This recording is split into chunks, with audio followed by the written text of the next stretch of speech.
Yep. What's up, guys? Back on YouTube, giving this another go. If you've been keeping up with me on Insta, a lot of my mindset talks have been on there. You've probably seen the behind the scenes of my life. Doing this business thing, dealing with a lot of work stress. Maybe you see that, maybe you don't. Managing fitness, managing my whole team, my emotional, mental health, my bills. I think we all have these universal stresses and challenges in life. And so I've been managing all of that, and I want to get back on YouTube. So here goes day one. I have been putting mindset talks on Instagram. You guys love it. You've been demanding YouTube. And so Jose, who is new to the team, has been a huge help and will be pushing out these YouTube videos. So just make sure you give him some love in the comment section. But we will be checking in vlog style. I feel like a lot of times I already talk to myself silently. I'm constantly observing human behavior, interacting with my online clients. If you are new to my channel, you've never heard of me, I have a degree in psychology. I've been obsessed with human behavior and cognitive psych and social psych since I can remember. I just feel like I was naturally drawn into it. And so my hopes is to really shed a lot of light for you guys and touch on topics, concepts, methods that can help you in your life, both physically, mentally, and emotionally. So for today, I don't really have a topic. I'm just gonna tell you guys what's on my mind. I feel like as we are entering September, hello fall, it's very important to understand how seasons require a different shift. If nothing changes, nothing changes. And that really starts with mindset, perspective, environment. All of these things are very important, and that seasonal depression is a result of it, right? A lot of us have experienced going into the end of fall or even just rainy seasons, and we're like, wow, like how is my whole mood shifted? And it's because environment is very powerful. Just this morning I was talking about how the gym parking lot was empty. It was empty. It rained in the morning. I didn't see like 2 cars parked, and that's way more than the weekend, and I've been going every single day. And so it made me think, and I shared a message about why I believe this happens. I'm going to term something for you guys, cognitive dissonance. Basically, what we do is we have this self-talk, and we have a lot of things we want to do, and we don't do it. And we do a really good job at feeling good about not doing it. And so if you've always wondered, why is it that I know what I want to do, and I am really passionate, but I don't do it? Maybe because you make it okay to not do it. And cognitive dissonance is that term. And basically it's defined as when there's an inconsistency between your behaviors, beliefs, or information. So I'll give you guys an example, and it's going to stick with you for life, hopefully. And so let's say it's raining. You don't go to the gym, and instead of feeling bad about missing the gym, you're going to come up with some type of validation or justification as to why it's okay. So you'll say, you know what, I would have sped, maybe would have gotten into a car accident, or I wasn't gonna have a good workout, I'm tired anyway. And so you put it behind you, and now you feel okay. That inconsistency, which you can closely connect to discomfort, you're closing that gap. And so we do this in everything from relationships to fitness goals to what we eat.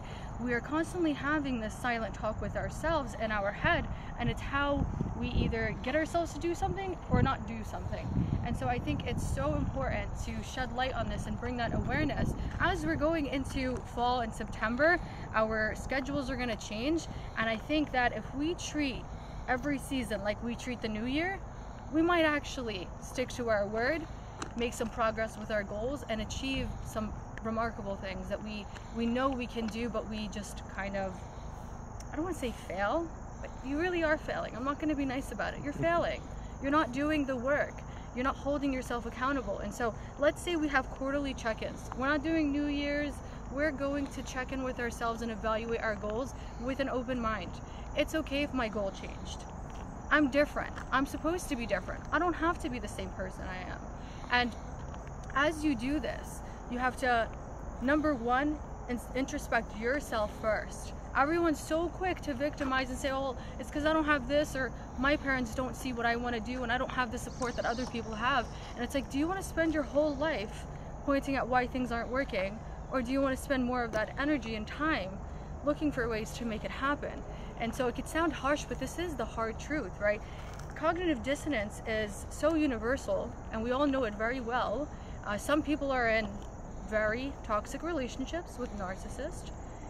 People who are in relationships that they feel stuck in, or they're at jobs they feel stuck in, and they can't get themselves out. cognitive dissonance is denial. Like, you're so good at creating a narrative in your head, storytelling, that you've convinced yourself that it's right, and it makes you feel good about staying at your job. So maybe you'll say, oh, well, I wouldn't have gotten any other job, or this is as good as I'm gonna get. And so we all have been there, whether it's in a relationship, you've been cheated on and you stayed in the relationship. What did you say to yourself? Did you rationalize the other person's behavior for them? And did you take the responsibility for their mistakes? Was it, oh, well, you know, I wasn't really the best partner I could be, or I did let myself go? That shouldn't validate any reason for somebody to be disloyal or to mistreat you. And so the main point here is cognitive dissonance is everywhere around us, and we just have to be aware of where it's really affecting us and holding us back in our life. So some key things you can do as we get into fall: think about, how am I being biased? How am I holding myself back? What limiting beliefs do I have, or what beliefs am I following that could be from my childhood or perhaps my family household? Like, are the people around me supporting me, or are they putting me down? What narratives do I have in my head about my friends, family, the job that I'm in, my fitness? If you could really understand that, then you can call yourself out on your own BS, right? When we talk about introspection, it's not just what did I eat, it's about taking responsibility. And you can only do that when you have a clear list of the things that you know are coming from your head, right? And so it can be very messy up there when it's not written on paper, and that's why I always say, like, create a list that you can go back to. And the problem with today's world is everything is so quick. I now have the attention span for 10-second reels. I don't feel like reading a book. I don't feel like writing. Well, if you do that, you're going to be so lost. So you have to sit in that discomfort of putting your thoughts on paper. And so create this list of, you know, when I do this personally, I think about, I'll give you an example. What do I want to accomplish? I want to accomplish getting on YouTube. Hello, YouTube, I'm here. Was there any nerves? Was there any preparation? No, I just did it, right? Passion does not wait for courage to catch up.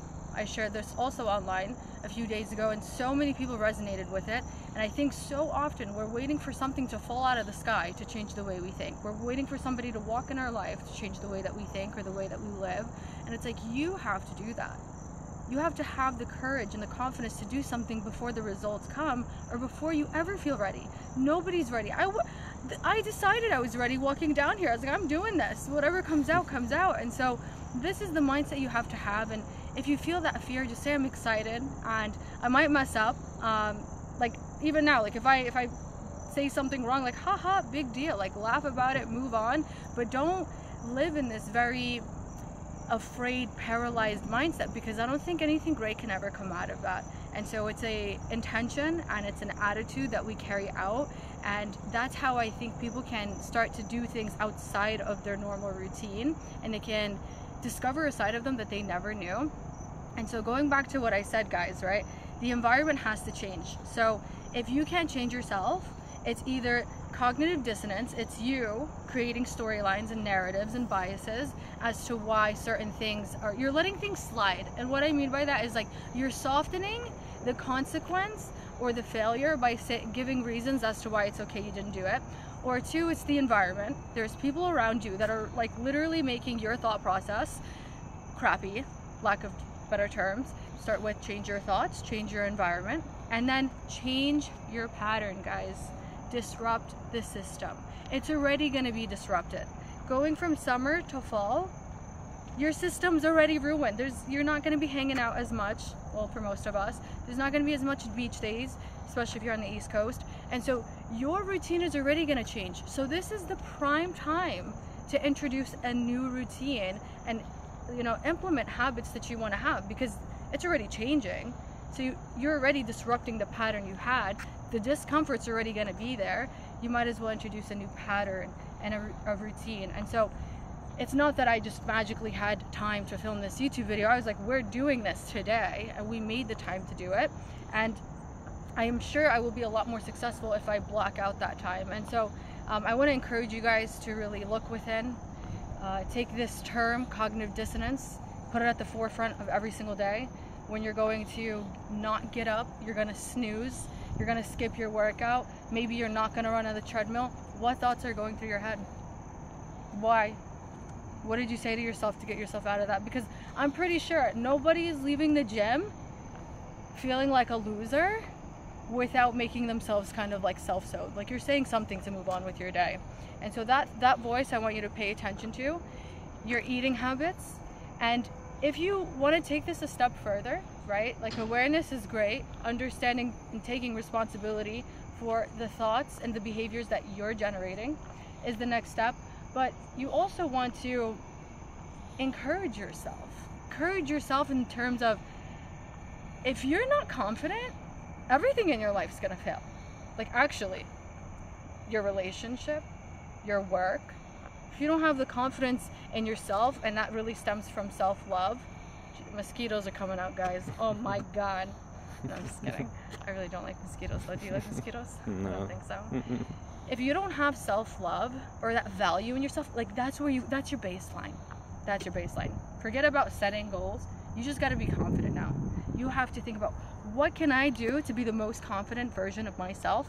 Well, let's start with moving every single day, putting quality food in our body, not taking any disrespectful or accepting any disrespectful or lack of compassion or support from the people around you. You're going to start standing your ground. And you're gonna get a lot of pushback from people, but that's what a high value, self-worth person looks like. So if you want your life to get better, you have to start making the moves and calling the shots on how you want others to treat you, and you gotta start by setting that standard for yourself. Don't expect people to treat you better when you don't treat yourself well.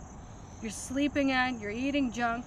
People are observing as well. Like they might not say anything, but if they see that you're on time, you're eating healthy, you're not always saying yes, you're staying in on the weekends, people start to approach you differently. I've been there. You know, in the beginning, there's a lot of pushback. Now people just know how I live and how I move. And so you stand your ground and keep moving in that direction. There's a lot said in this video. I highly recommend, like if you really struggle with being in your own head and staying stagnant, come back, listen to this video. Have this be the first thing you listen to in the morning. What I like to do is prime myself for the next morning. So I'll go to sleep like, I can't wait to work out. I can't wait to like dive into work. You have to feed the subconscious mind, the body, with good, positive words. You know, if you're going to bed like, oh, I can't, oh God, I can't tomorrow. Like, gotta deal with that coworker. Gotta work another 7 hours. Do you think you're gonna wake up before your alarm? I don't think so. I think that you're gonna really like want to stay in bed. You're already predicting the future, and so you're manifesting what's going to happen. And that's why so many people live in this negative cycle and they're like, I can't change. You're not changing your thoughts. You're laying in bed miserable, scrolling through social media, laughing at a couple of videos, feeling crappy about yourself, and then you think the next day is going to be any different. No, Sally, it's not. So the change starts with you guys. I'm very open to a lot of like comments, feedback, and any questions, so please use this platform. I'm doing this solely for you guys. I want to show up for you and help you in whatever phase you are in your life. So comment any questions and let me know what you thought of this talk and what you want me to talk about in future videos. That is all for today, and I will catch you guys in day 2.